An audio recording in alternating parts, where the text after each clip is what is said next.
Okay, we good? Okay. So, hi, I'm Thomas Meredith, and I will be reciting Psalm 4 first.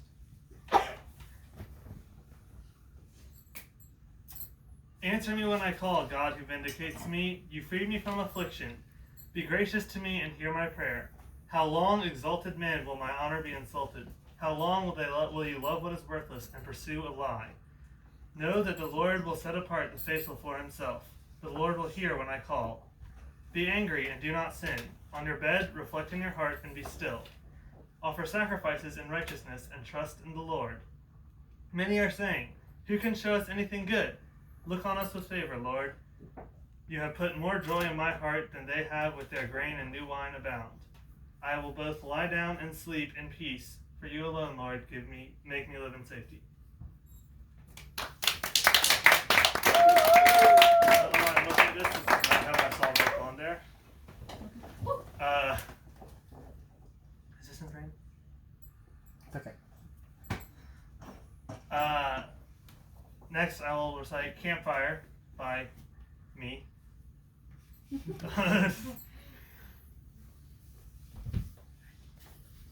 A tree once dead in a fiery bed, a wish bestowed in its last abode, to sing a song of right and wrong that life doth give to all who live. So live again and breathe last for them who brought you back to burn and crack, for warmth they need despite pride and greed. And hear your song as you dance along. Pray they listen, let their eyes glisten, and may your light show them wrong from right.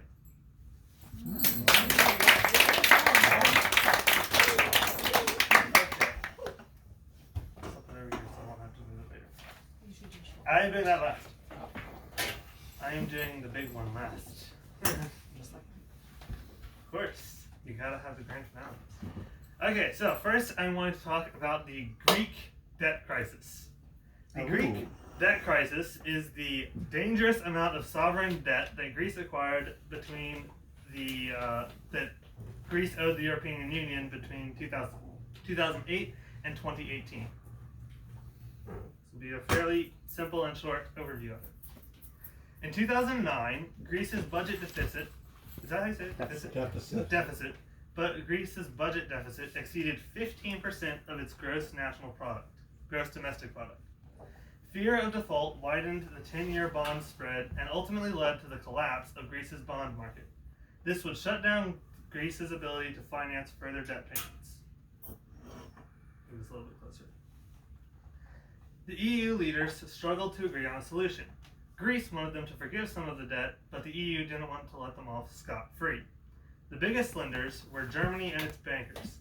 The austerity measures they provided required Greece to improve how it managed its public finances.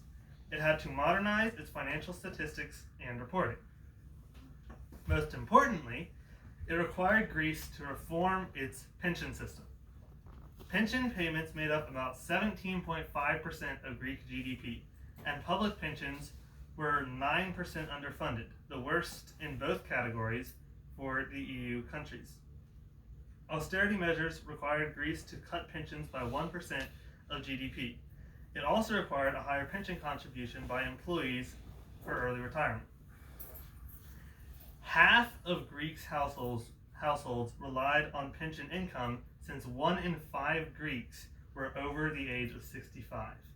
Wow. At this time. Greece is very old. And the workers were not thrilled to have to pay a lot more money for pensions. As a result of these and a few other austerity measures, the Greek economy shrank 25%, unemployment rose to 25%, youth unemployment rose to 50%, and rioting broke out in the streets. The political system went into upheaval as voters turned to anybody who could promise a way out.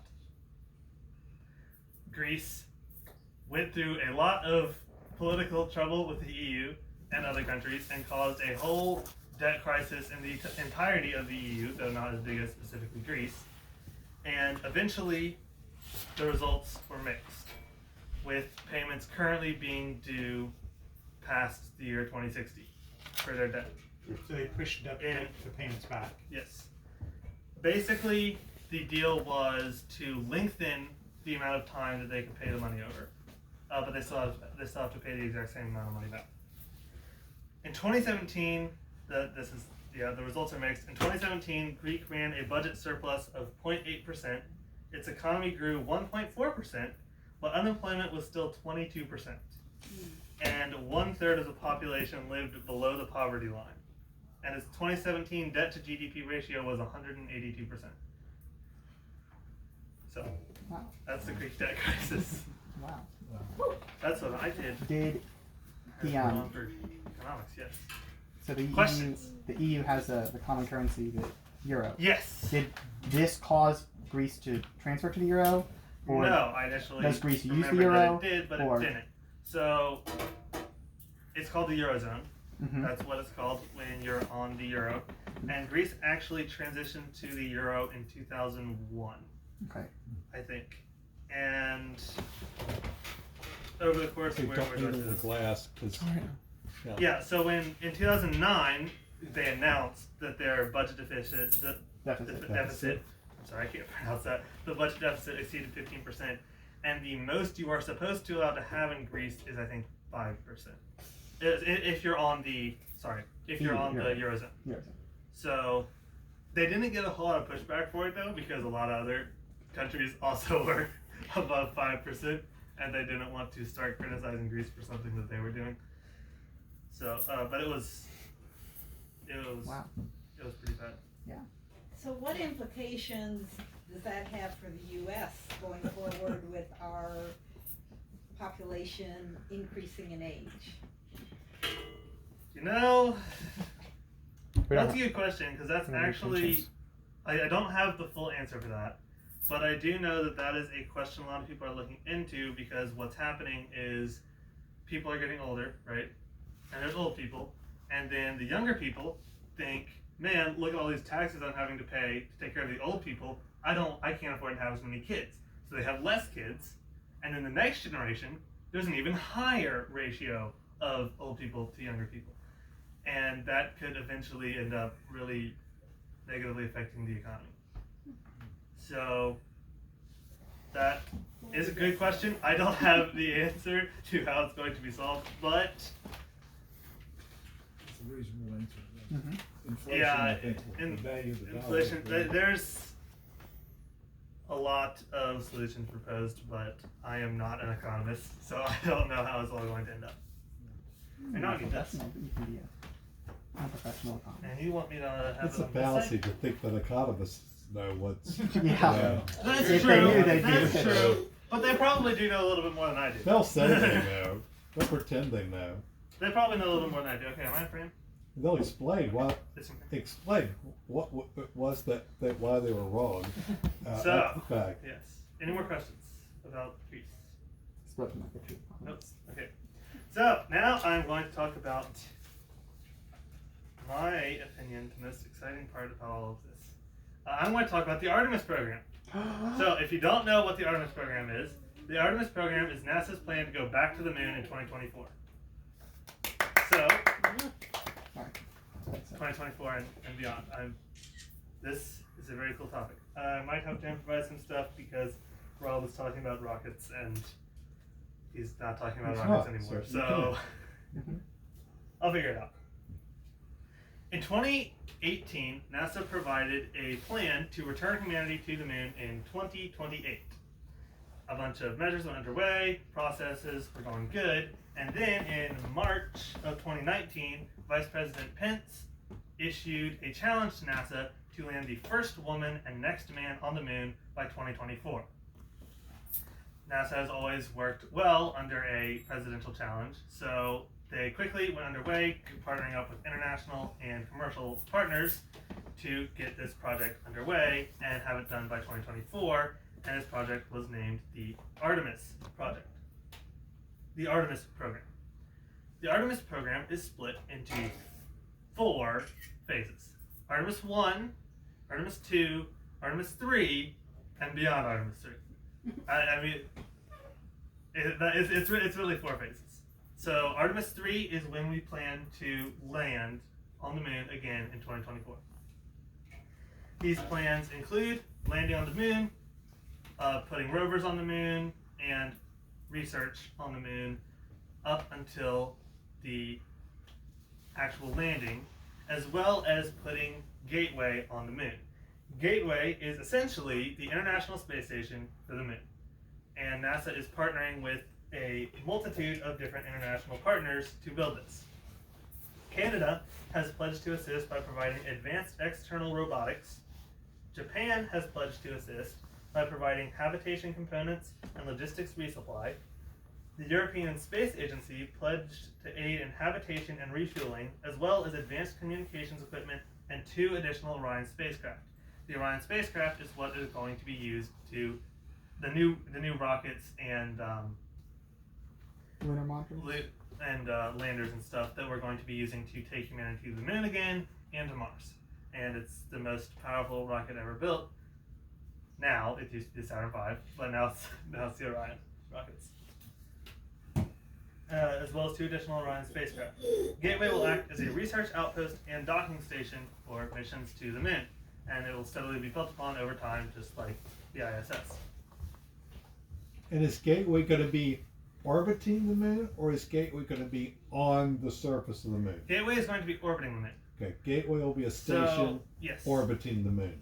So Gateway will be orbiting the moon, and they will use it to take stuff off of Earth, dock it into Gateway, so they can conduct some research, then take a lander down to the moon, go back up to Gateway, because it's very easy to get off the surface of the moon because of the low gravity and It's lack easier. of an atmosphere. Yeah, because it's not a low Yeah. atmosphere. And It's so not they bad, go so- down to the moon for research things, and then they can go back up to Gateway to do more research there. That's here. Yes. Okay. Artemis 1 begins with launching 16 pieces of lunar payload to the moon, followed by the launch of a lunar rover Viper, which is somehow the first lunar rover we have ever launched. Also, I just realized I forgot to talk about this poster. This is the technology readiness level, which is the system that NASA is using for all of the equipment and technology for the moon and Mars to test it, make sure it's okay, make sure it's going to work, and just validate and get it approved. There are 9 levels to it. So the first level is basic principles observed and reported. Level 2 is technology concept and or application formulated. Level 3, analytical and experimental critical function and or characteristic proof of evidence. Level What 4, do these mean? these are the different levels to show how close the technology is to being ready. Okay. Where Where are was we I? now? Level 5? Level 4. Right now, I think, no, we're past level 4. The Artemis program. The Artemis program, depending on the equipment you're looking at, we're between level 8 and One. and 1. Right, so it's different pieces of the whole process that are Of the going to whole go process. through this thing. Yeah, so this is what they use to validate every individual part of, Okay. essentially every individual piece of technology that they're going to be using. So And 5, this probably helps, like, since there's so much collaboration going on. Yeah. Okay, so this it helps a lot. helps it become cohesive. Mhm. Okay.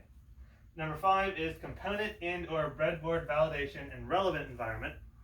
Number 6 is, I skipped number 4. That's okay. Number 4 is component and or breadboard validation in laboratory environment. Number 5 is component and or breadboard validation in relevant environment. Number 6 is system/subsystem model or prototype demonstration in an operational environment. 7. What's system- the difference between an operational environment and a relevant environment? I don't know. Number 7 is system prototype demonstrated in an operational environment. 8, actual system completed and light qualified through test and demonstration. And then 9 is actual system flight proven through successful mission operations. Okay, back to Artemis 1. Launching Artemis 1 will start off with the launching of 16 pieces of lunar payload and the launching of Viper, which will be later this year, I believe, which is the first lunar rover we have sent to the moon, Between 6 and which 7. surprises me. I would have figured we'd launched a rover to the moon by now, but we haven't. And it finalizes with the test launch of the Orion Model versus spacecraft, prototype. as well as launching the first 2 pieces of Gateway into lunar orbit. Artemis 2 will be a 10-day crewed So a deep model space of flight everything that will versus set the Gateway. record for the furthest human travel from Earth. They will validate deep space communication systems and life support systems that will keep them healthy. Artemis 3 will be the mission that finally brings us back to the moon in 2024.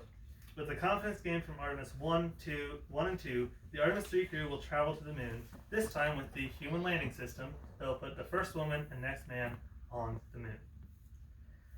But is this the end of the Artemis program? No, it is far from the end.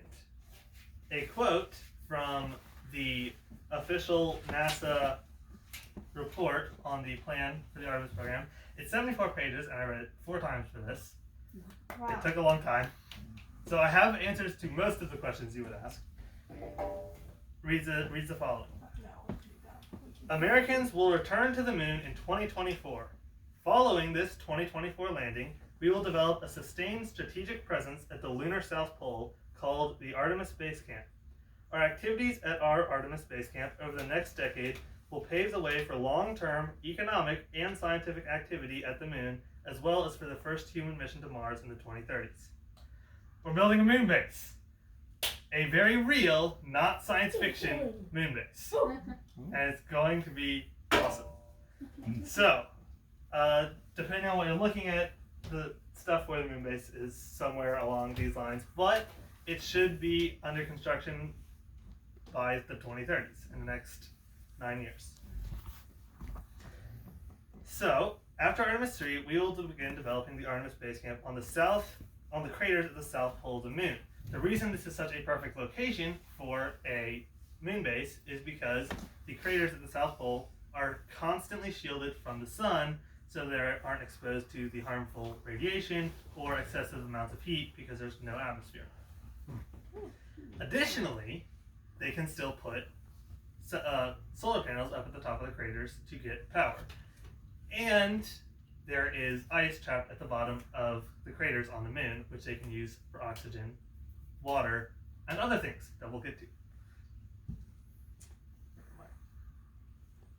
There are 3 key elements to the Artemis Base Camp. The LTV, Lunar Terrain Vehicle. This is a vehicle that it's a vehicle that you get on while you're in a spacesuit, and you can use it to travel distances further while on the moon. The Habitable Mobility Platform. This is a fully habitable vehicle. I don't know why I'm holding that. A fully habitable vehicle that people can sit in without a spacesuit or anything, that will drastically increase the distance that we can travel from Artemis Base Camp, because you don't have to be using up your oxygen the entire time that you're in it. And the Foundation Surface Habitat, which all 3 of these things combined, will allow missions to the moon to last several months at a time. Over time, we will look for more ways to help with the self-sustainability of a moon base, including advanced 3D printing robots that could build structures on the moon using just materials found there. And even, and as I said earlier, water gathered from the trapped ice at the bottom of the craters. But why? Why are we going to the moon? There are a lot of amazing reasons to go to the moon. One perfect reason to go to the moon is that it is the perfect testing place for technology we send out further into the solar system. We will use it to test stuff that we're going to be using to go to Mars, and possibly in the distant future to go to other planets and other places in the solar system. Another reason is research. The moon has been completely exposed for countless years to solar winds and radiation by space. Solar winds are fancy smancy particles moving throughout space at high speeds. The solar wind is exactly what it sounds like. So we can learn a whole lot about space by studying the moon. Another reason to go to the moon is as an outpost after leaving Earth. So what do I mean by this? Well, there is an estimated 2.9 billion metric tons of ice at the craters of the south pole of the moon. And using this ice, we can take it. I guess I'll have to explain this process a little bit because Rob didn't explain how rockets work. Okay, but you only got 5 minutes Why? Oh, because I'll run out of space. great. Wait, That's okay, good. yeah. That's okay. Okay. That's good to know. It just runs out. Keep going. So basically, we can use the ice at the south pole of the moon to make rocket fuel. Rocket fuel is basically just hydrogen. That's almost literally all it is. You have hydrogen, you have oxidizers in it as well, stuff like that. So all you do is take the ice and you split it into hydrogen and oxygen and make rocket fuel. So we could take the moon base, we could manufacture rocket fuel on the moon, so that we could, when we come off of Earth, we could go to the moon, refuel, and it is very easy to get off of the moon, so we could go refuel at the moon and continue on to other places in the solar system. Big brain. Another reason is, where am I? Is manufacturing. Manufacturing, in addition to certain types of manufacturing economically that would be very easy on the moon because of low gravity and lack of atmosphere, the moon would also be perfect for manufacturing spacecraft, because there are a bunch of elements, which I will get to in a minute, that are common on the moon, which we could use to build spacecraft and other things and launch them from the moon instead of Earth, which would be a lot cheaper because of how low gravity there is, as well as the fact that there's not an atmosphere that we have to break through.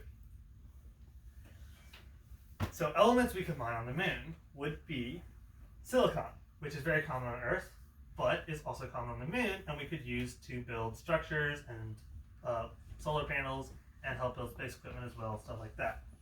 Aluminum, again, element we have common on Earth, but would help with the self-sustainability of a moon base. Water, as previously stated, there's an estimated 2.9 billion metric tons of it in ice at the south pole of the moon. Titanium, there is on the mare basalts, which is the dark portions of the moon, which cover a very large portion of it. Titanium makes up about 8% of moon dirt. So there is a lot of titanium on the moon. Helium-3, which is a very rare element on Earth, and people are theorizing that it could be one of, if not the best element we could use for nuclear fusion reactors. So that would be a very good resource to have there as well. And then other rare earth elements that are common on the moon, as well as rare earth elements that we have yet to discover, since the last time we went to the moon will have been, what, 52 years ago? You're the expert. 1972 was the last time we went to the moon. So 2024 will have been 52 years since we last went to the moon. So there could be a lot of other things still on the moon that we don't know about. I think that's it. Oh, I will end with a quote. Where is it? It's right here. We will continue to explore. This is a quote from the paper, NASA report thing again.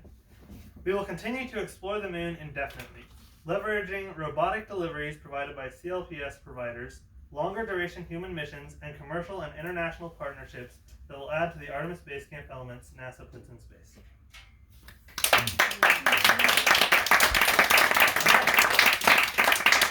Questions Good one. about a moon base?